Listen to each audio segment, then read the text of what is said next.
my gosh. Okay, let's pull your rod down.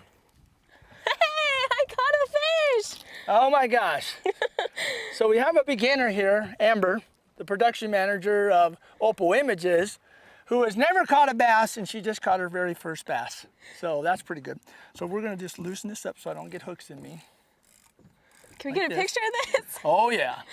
Well, we'll get a picture so I'm gonna hold the lip like this and freeze the fish. Yeah, Now, paralyze this is the part that's hard, and I have pliers that I use to take these out because you don't want to hook yourself while you're hooking the fish. and you do. If the fish jumps, okay, let me have just a little slack. There you go. If the fish jumps, you're gonna be the fish on the hook. I can be the fish on the hook, you know. So way to go! You actually caught a little 1 pound fish. Woohoo! So her very first bass at Bartlett Lake. We're out here, folks, at Bartlett Lake. Whoops, see that? That's a good example of how to get hooked. Even though I had him lipped, let me get you a hold of it.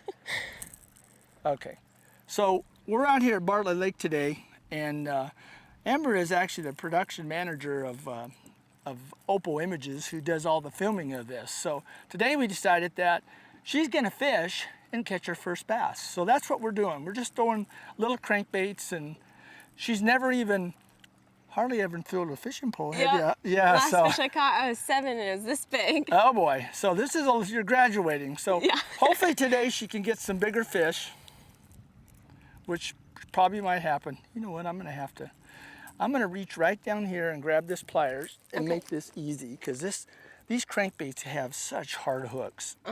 And yeah, see how easy that came out? Oh wow, it ripped his face. Well, ripped a little bit, but their mouths are so bony, you know, but nice fish. Look at that. Yay, your very That's what first happens one. when you fish with the master. Yeah. So we want to welcome you to Fishing with Gary Senft show. And we're at Bartlett Lake this morning. It's on Labor Day weekend, Saturday morning. So we thought we'd come out when it's real tough, bring somebody that never caught a fish before in their life, and try to catch some of these bass and see if we could get her to catch some. So she just caught her very first crankbait bass, and we have overhead clouds. It's very cloudy out here. Looks like it might sprinkle, but that's good, because what that does is it brings the fish up to the bank. And so we're gonna let this guy go, and he'll just swim to the bottom. But we're just using real small crankbaits this morning. I'll just show this to you, what she's using. These are just real little guys like this. This little crankbait here has a little tiny lip on it, and it doesn't go very deep. It goes about 4 or 5 feet, and it just ties directly right to the crankbait. So when that goes through, you know, Amber was seeing the bait wiggle in the water as she was bringing it in. And we were talking earlier about casting, because she never used a rod like this. So we're using nanofill and just a small little 10-pound leader on here, fluorocarbon. And I can tell you that at Bartlett Lake, see these speckles on the top that's green? Yes. Boy, they like that out here. For some reason, I don't know why they like that, but they do like that green color. And I've got one, the same thing. It's a whitish on the side, but it's got green speckles on the top.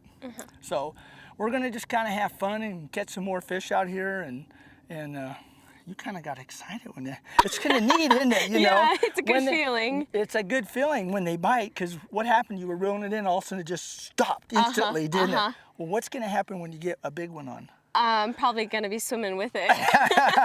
Well, actually, what you do is I have the drag set, so that when you do get a big one, look at, see that? Hear that? Oh yeah. So what's gonna happen is, when you get a big one on, you won't reel, and you'll just let the bass pull the line out. Okay.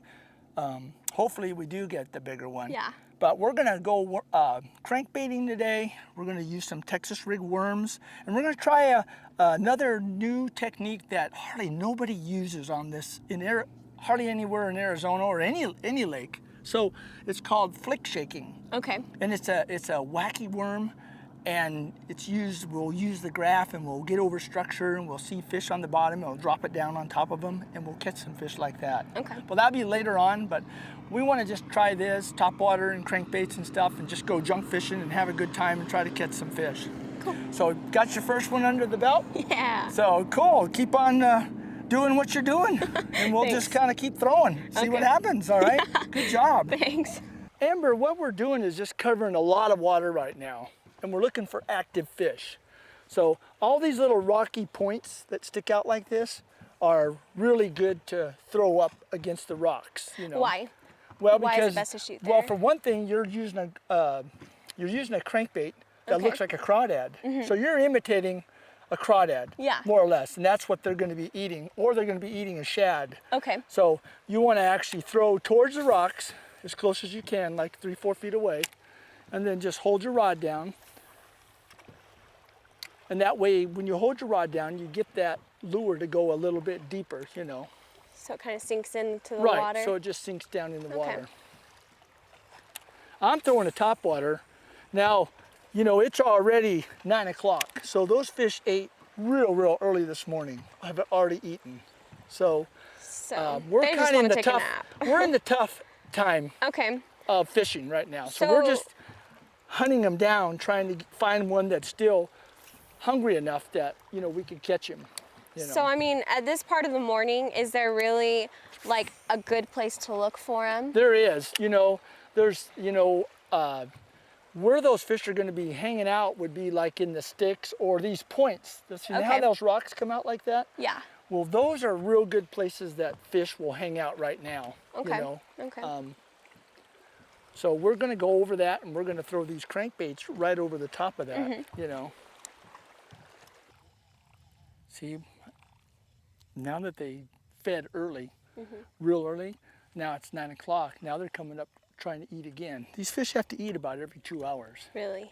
Yeah, because their little stomachs are real little. So once they eat then some- swimming all the time. And they're swimming all the time. Yeah, They're burning chasing. major calories. Yeah, they're burning up calories. They're chasing the bait. You know, all the shad and stuff.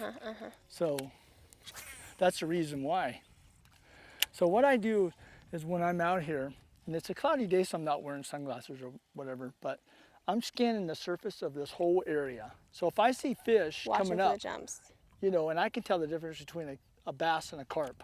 Oh, okay. The carp usually jumps, and it's one big jump, and it always goes kaploosh, you know. Okay. The bass come up and they're swirling on the bait, and they make a different sound on swirling. So, because remember when we saw them when I caught that last one? Yeah. Remember they were just kind of swirling, Yeah. and they weren't jumping all the way out of the water. Sometimes you can see them jump out of the water and they'll eat the bait, you know, but So have you ever caught a fish midair? no.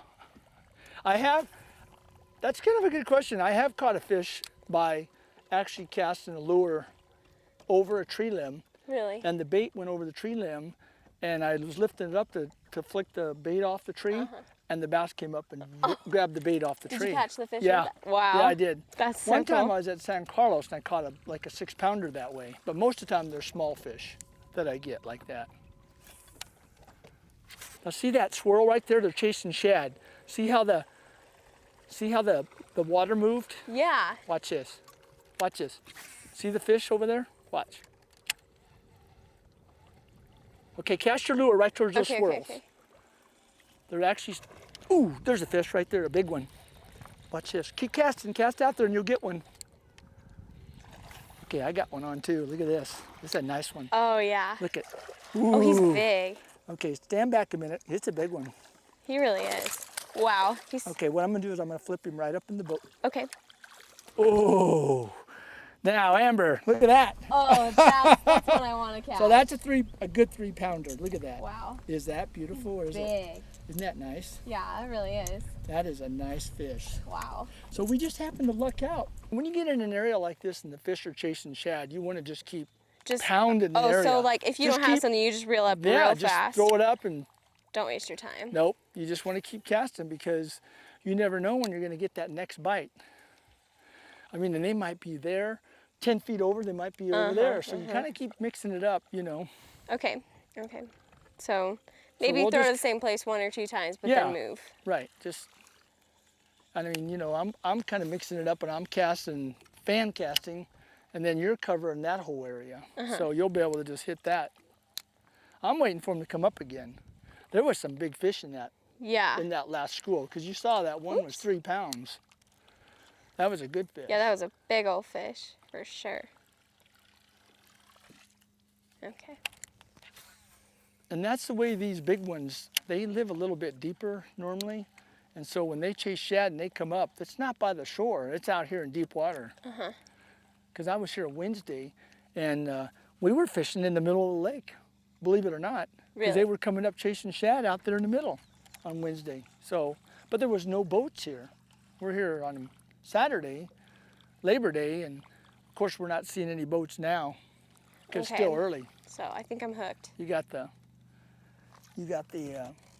top hook in it. Sometimes I can just jiggle it Shake and it'll it come off. off, but oh, there's Oh, one right of there. course. Oh, of course. Hang on. Let me get that for you. Okay, ready? Go throw over. See the ripple? Aim for it.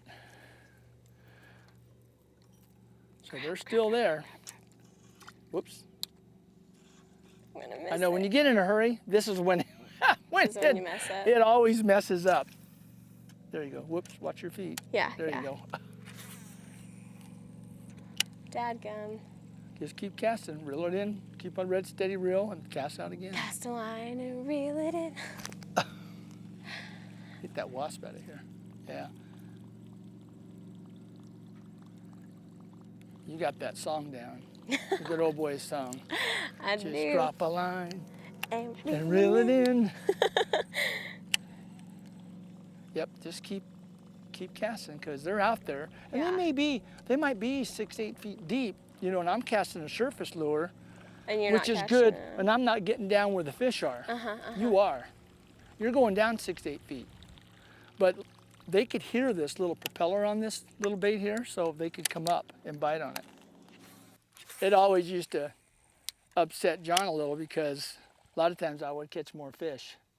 And he'd say, well, after I'm done editing this, I'll catch as many as you do. So,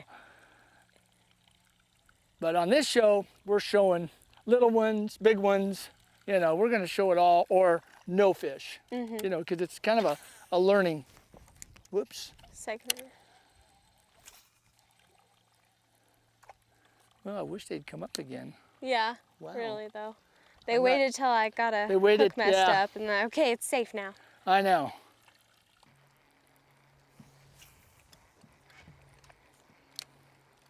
Got to be pretty close because they'll come up, grab a bait, and then they'll go back down. And so that's the end of it. So you won't see them. No. They can go down 5 or 10 feet, you know, in their comfort zone and eat that bait Yeah. if they got a big old minnow or something or a big shad. Because it's only 12 feet deep right here. So that's not very deep. So they could actually see your little lure And come back up for it? my topwater and come up for it. Yeah.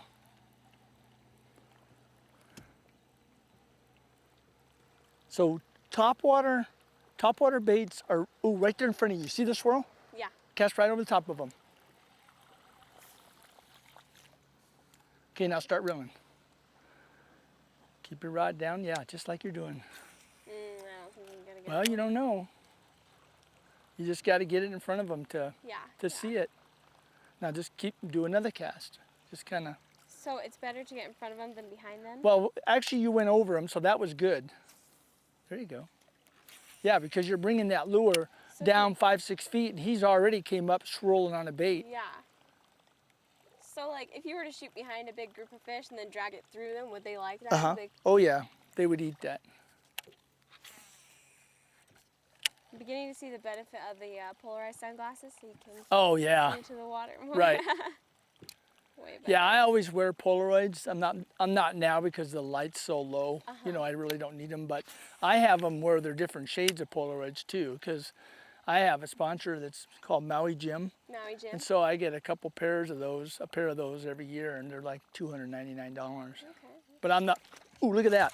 See that? Oh, yeah. Here he Did you comes. get it? So we got that fish to eat. He actually came up and he actually ate the bait right where. There you go. It took a There while, you go. because how many casts did we make? Probably made like 15. Yeah. maybe between the two. So here's something interesting. Check this out. So this fish has one eye. That eye is no good, Oh. but he's got one good eye. Yeah. So a hook might have got in there and And he couldn't even see it? he couldn't even see it. He only could see out of one eye. But look at the other one. See how it's all frosted over? Kind of like a human, but he was eating. So all we did was hook him a little bit there. Okay. So he's a little one, but he's a fish, Have you you ever know. like hooked one like straight through the top? That's usually Oh, right in here? Yeah. Sometimes the bait will, the one hook, because I got two big trebles and so Yeah. do you. Sometimes the hook will go here and then the back hook will hook him Oh, right in there wow. or back here. Uh-huh. So, But it's easier to get them right here on the side because it's thinner. yeah. Okay. See that black line right there? Yeah. That's called a lateral line. So when the Lateral water's line. dirty, they can feel the vibration of your lure from a long ways away. And that's how Wow. they find out what's coming through the water. Yeah. So they'll eat that. So they have like sensors Yeah. on the side. It's kind of like whiskers of an animal. a Yeah. little bit. So sometimes I look down his throat when I get a bigger one. And I'll see like little crawdad pincers sticking out. Really? Yeah, so I can grab that on a bigger one and pull it up and I can see the color of the crawdad. Wow. So it might be green pumpkin or it might be red or orange. Then I'll know exactly what you wanna what they're be eating. using Yeah, for so lure. we'll let that guy go. So that just kind of shows you we've been just casting and casting and casting because we saw that one come up, you know. So usually if the little ones, they all, let me get this out of your way. They all stick together. You know what I mean? The little ones. The little ones do. Yeah, the big ones are solo, you know. So we'll kind of just keep fan casting and see what happens. Yeah. So Just keep, luck of the because he just heard it and he Yeah, heard that went noise for and it. probably thought it was a minnow coming Yeah. across the top and he ate it. Oh, look at that. So they're coming out of the Oh, water. oh, Dripping. I see. Okay, so